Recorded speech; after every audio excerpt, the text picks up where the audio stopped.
Um ano depois encerramos os 900 anos de Almedina, as comemorações dos 900 anos de Almedina, também com as telas da Cris Anjinha. Pelo meio tivemos variedíssimas manifestações culturais, conferências, falámos e discutimos sobre Almedina. Tivemos também, obviamente, o problema do Covid, que nos interrompeu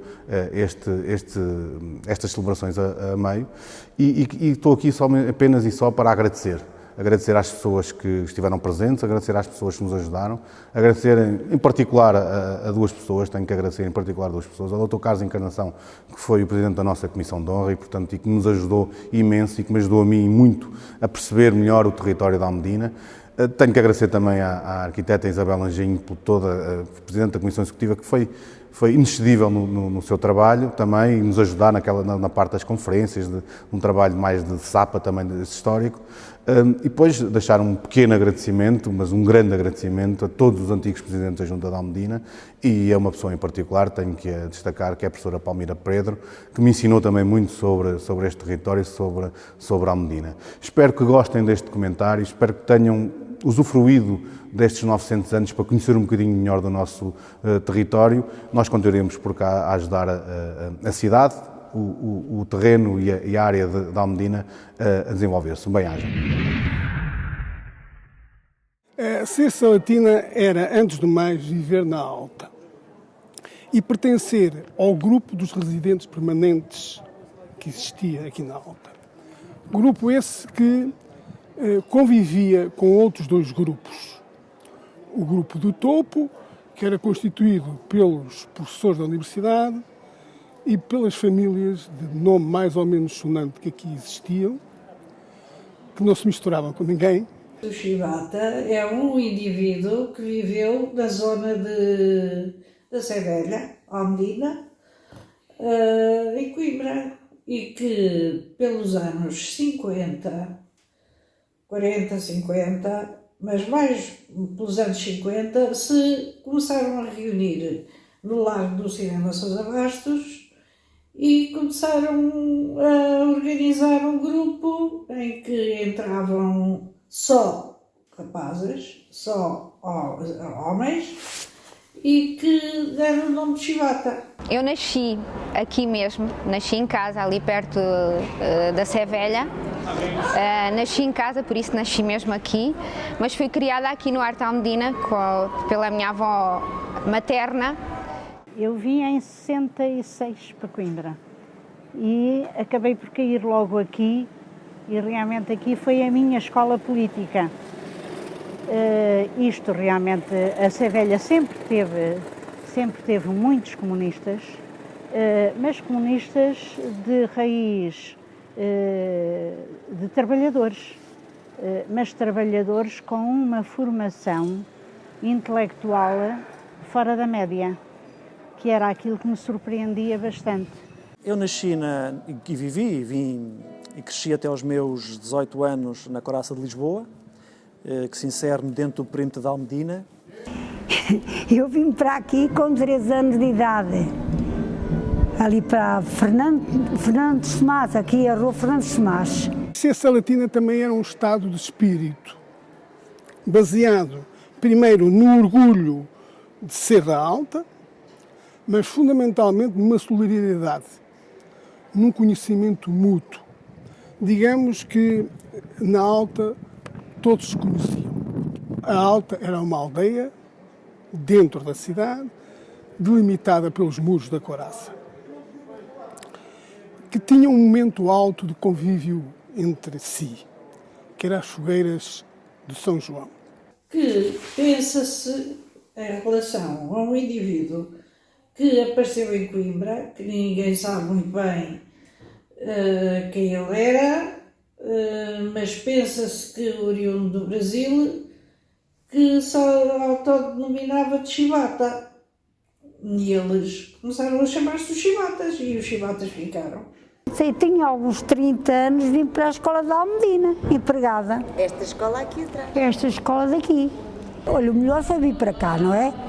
Pronto, que era difícil ir para as escolas, era difícil, só com grandes pedidos. O meu lugar foi criado mesmo pelo Ministro da Educação. E ele é que fiz um grande pedido, né? Fizeram por mim, e ele abriu um lugar para mim aqui. As minhas primeiras memórias são memórias que remetem para a escola, para uma escola, a Escola de Almedina, uma escola bastante antiga, degradada, mas com muito calor humano que era conferido pelos professores e pelos auxiliares. Por acaso aqui na escola havia boas professoras. Era a doutora Olímpia, a professora Olímpia, era a doutora Teodora, era a dona Manuela, era o professor Pita. Epá, que era de gancho. Mas bom professor, o professor Pita era bom professor. E eram muitos, e o professor Beirão.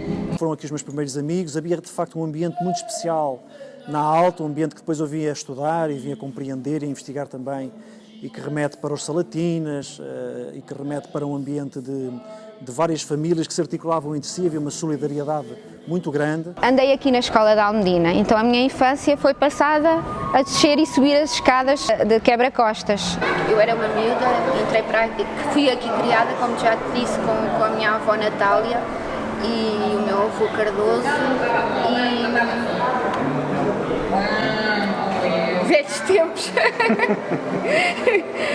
Essa é a parte que deixa saudades, é de brincar e dos avós.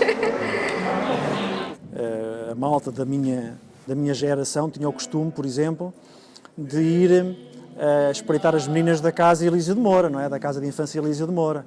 Chegávamos mesmo a montar uma tenda, onde é hoje o auditório da Faculdade de Direito. Aquilo estava tudo em ruínas e, portanto, estava bastante degradado. E havia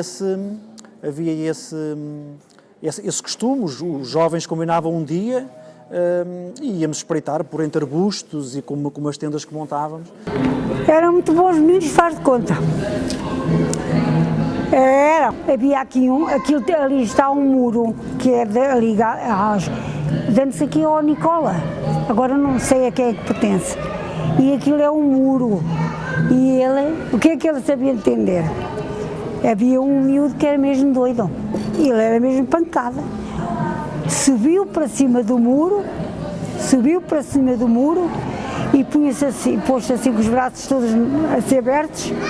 Sou um avião. Eu quando vi ele fazer aquilo, o que é que eu pensei? Pronto, ele cai aqui na coisa, parte da cabeça. Então não é que ele se atirou mesmo. Atirou-se de lá de cima do muro para baixo. Era uma avionete. Foi ao hospital porque tiveram medo que ele tivesse feito uma fratura, não é? No crânio, não é? Havia uma prática de tiro às pombas na Sé Velha, por exemplo, feito por estudantes e por pessoas residentes também, que na calada da noite pegavam numa pressão de ar e atiravam às pombas. Uma vez veio cá o bispo, e a subir as escadas e tal, ele começou, e eu olha aqui, eu estive a explicar, e depois diz assim ele para mim: olha, mas esta escola é muito velhinha. Ele mesmo para mim. Eu vou assim: pois é, senhora, é muito velhinha. E diz assim: mas digo-lhe uma coisa, mas está muito limpinha. Nunca me posso esquecer desta palavra dele. Mas está muito limpinha. Nós tínhamos brio. Eu era a Aldina, mas a Aldina já era mais tarde. A Lourdes que era a tal que ela falou, e era a Rosa era uma de Santa Clara, e era a Madalena.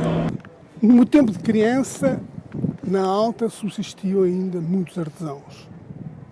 Sapateiros, alfaiates, barbeiros, marceneiros, latoeiros, tipógrafos, encarcenadores, entre outros, havendo muitos que ainda trabalhavam à porta de casa à boa maneira medieval. Trabalhavam à porta e tinham a sua habitação mais atrás, no resto do chão ou no andar superior. Tudo gente com mais ou menos dificuldades, com menos do que mais. E que encarava a vida com uma certa idiosincrasia. A do orgulho de ser da Alta e ter preocupações culturais, de que o Ateneu aqui perto, o Grêmio ali atrás, eram na realidade os sítios onde essa vivência cultural acontecia. E o Ateneu de Coimbra foi a grande escola, a minha e a de muitos jovens que vieram para aqui. Não só no aspecto da solidariedade, na questão política. Pronto. E, na verdade, nós tínhamos aqui grandes comunistas que estiveram presos muitas vezes. A PIDE vinha fechar o Ateneu de Coimbra muitas vezes, cortava a água, cortava a luz. Mas a direção continuava, ou elementos que ficassem continuavam a abrir. Quer dizer, não há um território verdadeiramente, mas eles proliferavam ali pela zona, circulando a Sevelha. Ora, havia na Rua do Cabido, havia chibatas, na Rua dos Coutinhos, na Rua da Ilha, na Rua de São Cristóvão, as Casas de São Cristóvão, Palácio dos Confusos, ali no Casa das Cruzes, que ainda hoje lá está, e pela Coraça de Lisboa, mas não muito, porque entretanto entrava ao território dos Salatinas, e que eram dois grupos rivais, não é? Toda a cidade sabe, muito embora hoje já não existem praticamente. Quanto ao Carpa, o Carpa era um médico com um coração de ouro. Ele, onde chegava, era tão acarinhado, porque na verdade ele tinha um coração fantástico, mas era um dos líderes da UDP. E toda a gente seguia. Mas era um anarca. Nada para ele estava bem. Aliás, uma vez a conversarmos com ele, porque éramos muito amigos, ele dizia: não me revejo nunca a ser militante de um partido. Eu sou livre que nem um pássaro. Hoje penso assim, amanhã penso de forma contrária. Não me peçam para seguir ideais, porque eu nunca sei como é que penso. Mas era realmente um homem fantástico, desprovido de tudo, desde roupas, desde tudo. Bem, mas ele era tão anarca, que um dia, às 6 da tarde, eu venho do trabalho e vou para casa, abro as janelas, como eu moro mesmo ali em frente, e vejo um grupo a cantar, um coro, e ele era o maestro, mas ele estava completamente nu. Isto às 6 e tal da tarde. Pronto. Mas isso para ele não fazia isso por exibicionismo. Fazia porque lhe apetecia fazer. Aqui na Almedina recebia uma moedinha para vir aqui ao Sr. Manuel, das amêndoas. Não só já focadas como o Sr. Manuel Carvalho ou o Sr. Manuel das Amêndoas, o Sr. Júlio dos Jornais. Era de madeira, lembras-te? Tinha um balcão de madeira com as amostras, não havia plástico. Era um papel de manteiga que fazia e depois dobrava assim em cima, tipo aquilo que agora fazem as castanhas, só com papel de manteiga. Precisamente. Eram amêndoas de chocolate torradas e havia só amêndoa torrada, tipo caramelo. Lembras-te dessas? Não me lembro se havia mais algumas. Eu era as de caramelo, eram as minhas preferidas. Também eram as minhas. Mas também o Sr. Gonçalves, que era o gato preto, que tinha uma papelaria debaixo do Arco de Almedina e que era uma figura muito importante para os miúdos da escola, sobretudo na época de Carnaval, porque iam lá comprar as bombinhas e as coisinhas todas, e ele inclusivamente estava sempre mais qualquer coisa do que aquilo que efetivamente gostava, e portanto era uma figura sempre disponível, muito afável, que fazia aqui parte deste ambiente familiar. Quanto à Praça Vermelha, ela não é realmente oriunda dos comunistas. Passado, penso que fins de 74, princípio de 75, alguém imaginou que tinha que se limpar o Largo da Sevelha dos comunistas, que no fundo não eram. Eram mais da UDP. Agora, fazendo uma retrospectiva, as pessoas mais velhas não eram muito simpáticas daqui da zona. O único simpático era o Sr. Artur, não é? Mas o Sr. Artur era aquela coisa, não é? O Sr. Artur era o médico de serviço aqui da Alta, mas tuas infâncias aqui passadas? Foi aqui que eu conheci o Sr. Artur. Sr. Artur. Era o Ai Jesus daqui da rua. Ele é que ajudava os meninos quando caíam, ele é que fazia isto, é que fazia aquilo. Vamos ao Sr. Artur, vamos ao Sr. Artur. Qualquer coisa que acontecia era ao Sr. Artur. Ele era uma joia, mesmo uma pessoa boa. Olha, ele fazia perfumes, ele fazia águas de colónia, ele fazia medicamentos para isto, para aquilo. Eu trazia aos miúdos quando havia qualquer coisa, vamos ao Sr. Artur. Lá vinha a gente ao Sr. Artur. O Sr. Artur era uma joia e pronto, era mesmo boa pessoa. E então fez-se uma missa aqui e nesta porta veio o bispo dizer a missa. Quando saiu, houve troca de... Ou o bispo ou alguém lá deve ter respondido mal, deu uma bufetada no bispo. Pronto, e a partir daí, então a Praça Vermelha tinha que ser limpa. Fazia parte deste ambiente aqui muito especial, que era o ambiente da Alta, em rivalidade com a Baixa, porque também é importante dizer isto, porque os miúdos da Alta tinham rivalidade com os miúdos da Baixa. Não é? Havia aqui uma rivalidade salutar, que era depois experienciada e vivenciada, seja nos jogos de matraquilhos, fosse nos jogos de futebol, fosse no Berlinde, fosse mesmo em jogos de futebol de salão ou torneios, havia sempre esta coisa, tu és da Alta e eu sou da Baixa, não é? E nós depois, quando atravessávamos o perímetro, que era definido pelo Arco de Almedina, era como se entrássemos numa outra cidade. Eram duas cidades que estavam aqui, a velha e a nova, digamos assim, a antiga e a mais recente. E essa rivalidade entre os jovens era interessante, porque muitas vezes dentro da cidade, dentro das muralhas, dentro da Almedina, não éramos assim tão solidários, mas fora da Almedina já o éramos. O dono do Café Oásis era o Sr. Mário, que era um homem a quem os estudantes deveram muito. Quando os carros da PIDE se aproximavam, o Sr. Mário conhecia os carros muito bem e ia a correr à frente, tirar comunicados, tudo o que pudesse comprometer algum estudante. No dia em que morreu o Salazar, chega à casa, ele abre aquela janela que está ali mesmo por cima da publicidade do café e começa a gritar na mesma: foguetes, venham as carpideiras todas! E continuava a berrar contra o Salazar.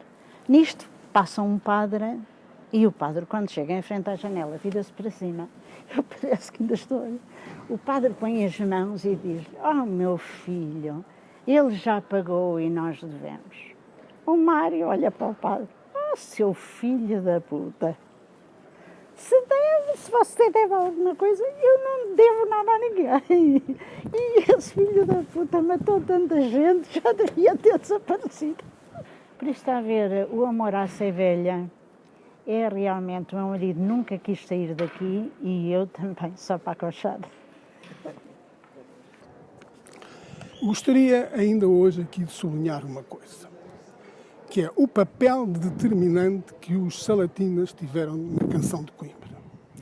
Muita gente pretende ignorar este papel, mas é bom que se saiba e que se diga que salatinas foram compositores, salatinas foram executantes e salatinas foram principalmente professores de muitos estudantes e de muitos fadistas e guitarristas de Coimbra.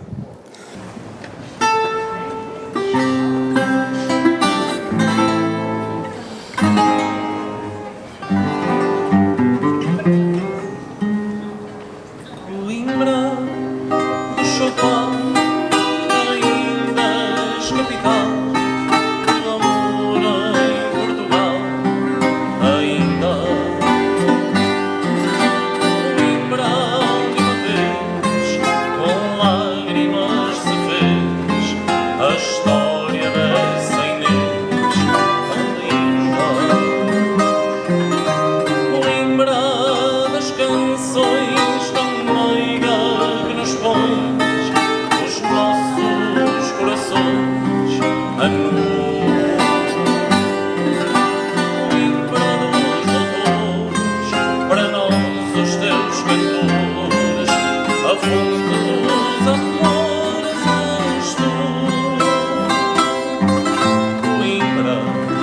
maldição de sonho e tradição. Lenta uma canção e a lua fecundada. O livro é uma mulher, só passa quem souber e aprende-se a dizer saudade. Coimbra é uma maldição de sonho e tradição. Lenta uma canção e a lua fecundada. O livro é uma mulher, só passa quem souber e aprende-se a dizer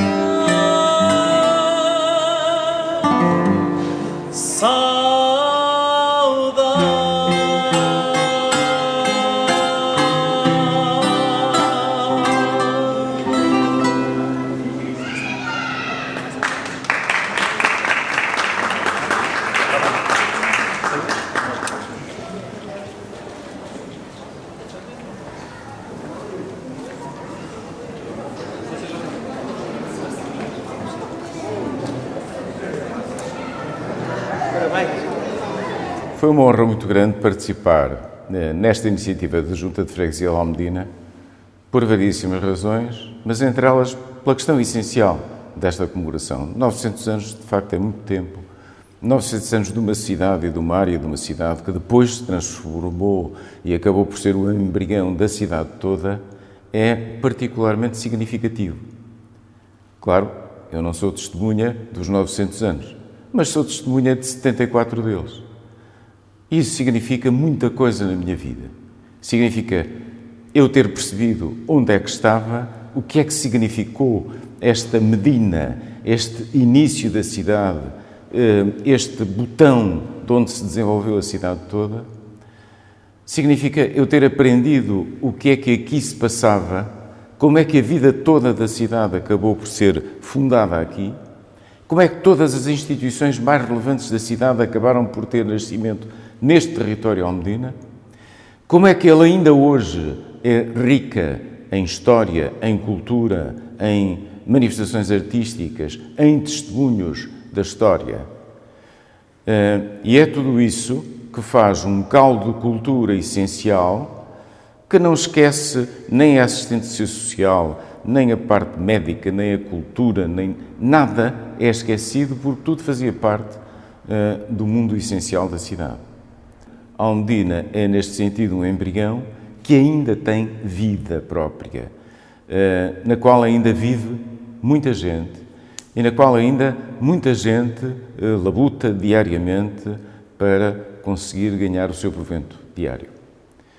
E, portanto, o que acontece nesta altura em Almedina foi, ou melhor, o que tentou acontecer neste ano em Almedina, porque nem tudo conseguiu ser realizado, foi uma evocação histórica dos momentos principais da freguesia e dos momentos principais do território. O programa era muito vasto, era muito significativamente organizado. Parte dele, uma parte muito significativa, foi conseguida. Isto é, nós conseguimos trazer muita gente aqui a falar sobre Almedina, a pensar sobre Almedina, a escrever coisas sobre Almedina. Eu creio que talvez a parte mais importante de todas, o objeto que ficou de tudo isto, mais significativo, tenha sido o trabalho da Isabel Anjinho sobre o Castelo de Coimbra. E bastava isso para estas comemorações terem tido o brilho suficiente para se aplicarem a um território com 900 anos como Almedina. Agradeço a todos a participação, peço desculpa a todos por não termos conseguido fazer mais, mas foram outras questões que se sobrepuseram à nossa vontade e, portanto, estamos de algum modo satisfeitos com a nossa participação e em paz com a nossa consciência em relação àquilo que seria um pecado grave de não comemorar os 900 anos do território almedina.